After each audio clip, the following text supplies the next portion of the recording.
Marvin Vettori is an Italian middleweight quickly gaining massive momentum and popularity in the UFC, rising up the rankings and facing off against some of the biggest names in his division.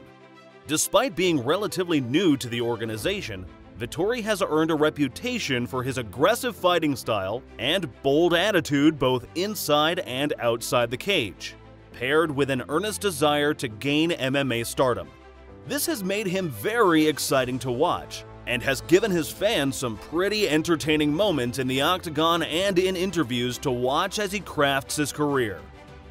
Like, share, and subscribe to the Ultimate Fighting Network as we discover 8 of Marvin the Italian Dream Vettori's most savage moments in the UFC in his career so far.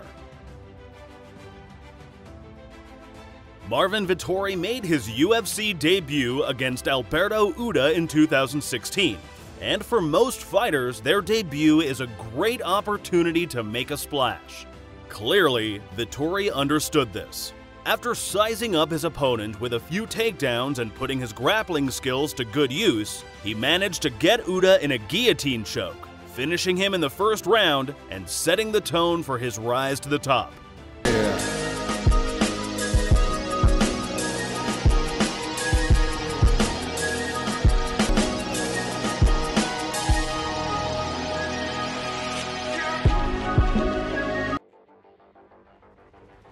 Fights that go the distance have a strange feel to them.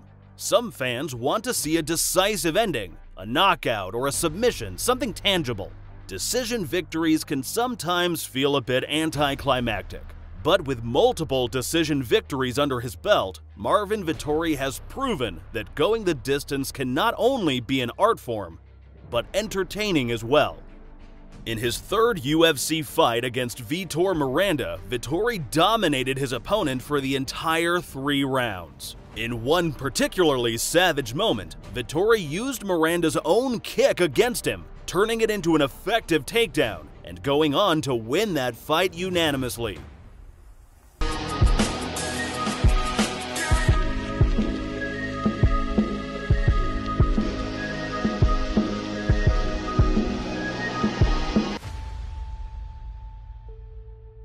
Vettori has only ever dreamed of rising through the ranks to become UFC royalty, and so when his dreams hit an obstacle in 2020, it makes sense that something in the young fighter snapped.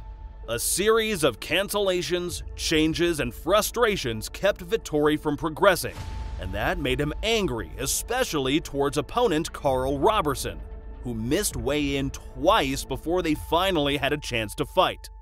More on his out-of-cage rivalry with Roberson later, but for now we'll focus on what happened when the two finally faced each other in the Octagon. There was no glove touch to start the match and no going the distance. Vettori was out to finish this quickly, and he did. The first round swiftly landed on the ground where Vettori is arguably most comfortable. After a series of grappling and scrambling and aggressive ground and pound, Vettori found his opening and finished Roberson with a chokehold at the end of the first round. He used that opportunity, kept him busy, he's got that choke in.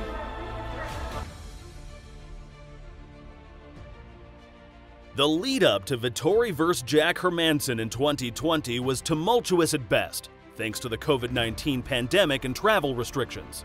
For Vettori, this fight was short notice. He had been training for a different fighter and for 3 rounds, not 5.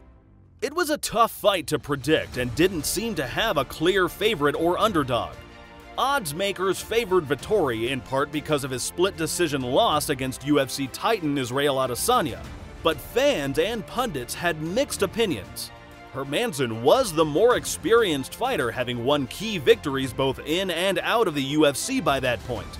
Vettori was still young and working his way up. Despite it all, when it came time to go, Vettori did what he does best.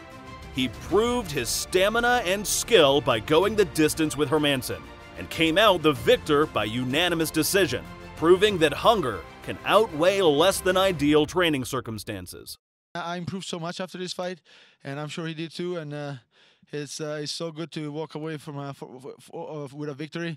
And man, I know like I'm gonna get so much better after this, and I'm in the mix now, man. Like I said, I want to fight Borrachinha, but if you know, the title is right there, man. I'm chasing that title like it's the only thing I'm gonna do in my life, and I can't wait, man. I'm gonna go back and work so hard. Thanks for watching this far. Please help support us by liking this video and subscribing to our channel. We appreciate you. Brawls outside the cage are a mixed bag, and most often the reaction from the community depends on how fans already feel about a fighter. In the case of Vettori's fight with Carl Roberson in the lobby of a hotel, it could be easy to just see it as two angry men shouting at each other. But there was a lot of emotion and reason behind the anger, at least on Vettori's part. When Carl Roberson missed weight twice in the lead-up to their fight, Vettori perceived it as an insult, especially considering how much he had sacrificed to pursue his UFC title dreams. It wasn't empty drama for the sake of media attention. It was real, raw anger. And maybe some might not see that as savage, but there's something deeply relatable about being far from home, far from your family, attempting to pursue your dreams, and facing off with the person who seems to be standing in your way. Maybe not the wisest choice, but definitely cathartic. Oh, let's go, bro. You can fucking fight. Let's fucking fight. Wow, you looking like you can fucking fight, then fucking fight, you fucking bitch ass. Fucking 5 months of preparation, go away for you fucking bitch ass. It takes a lot of ambition and heart to leave what's comfortable and head into the unknown in search of your goals. Marvin Vettori left his home in Italy along with his family and friends to pursue his MMA dreams in America.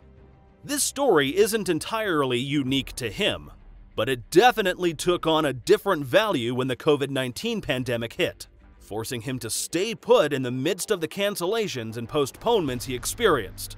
Because he wasn't able to fly home to see his family at all during that time, he missed a very important and sad moment: the passing of his beloved grandfather and subsequent funeral.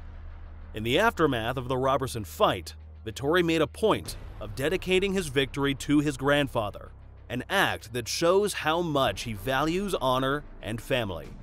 Marvin, right? Did you say your grandfather passed away? Yeah, he was. Yeah, he did. He has been sick for a long time. He was old. He was like 93 or 94. It was coming, but just the fact that I couldn't be there was bad, you know, like. It's clear that despite his volatile reputation, Vettori cares a lot about the way combat sports should be respected as a discipline. In the wake of the trend of social media stars taking to high-profile fights, Marvin Vettori had a mouthful to say to the media, who pushed these online celebrities and legitimized them. In regards to the 2021 boxing match between YouTube star Jake Paul and MMA fighter Ben Askren, Vettori had nothing but contempt for letting Jake Paul gain any credibility as a fighter. He had this to say about the complicit media outlets: "It's bad, it's disrespectful. The most disrespectful is also all this bullshit-ass media that I've seen all over where they give him credit. With media, it's a give and take. But at the end of the day, the silver lining of every media should be informing. It's lost by and far. It could be anything, it could be news, it could be MMA, it could be anything. It's kind of sad to see this. They're just after any kind of clickbait to put on the news, and the content is just shit. And it's getting shittier. It's sad." It's tough to be the first of anything. But Marvin Vettori is the first Italian-born fighter to headline a UFC card, and he is fiercely proud of this fact. His background, culture, and family clearly mean a lot to him. And when he fights, it's for the pride of his nation and his fellow Italians worldwide. And having such a deep love for where you come from is pretty savage. It's where he gets his motivation and his drive, hence his fight name, the Italian Dream. So that's our list of 8 savage moments from the exciting, aggressive Italian fighter Marvin Vettori. Vettori is still young and hopefully has a lot of career left to give his fans more and more amazing moments. What is your favorite moment from Vettori's career so far? Did we miss any of your favorites? Comment below and don't forget to like, share, and subscribe. Thank you for watching The Ultimate Fighting Network.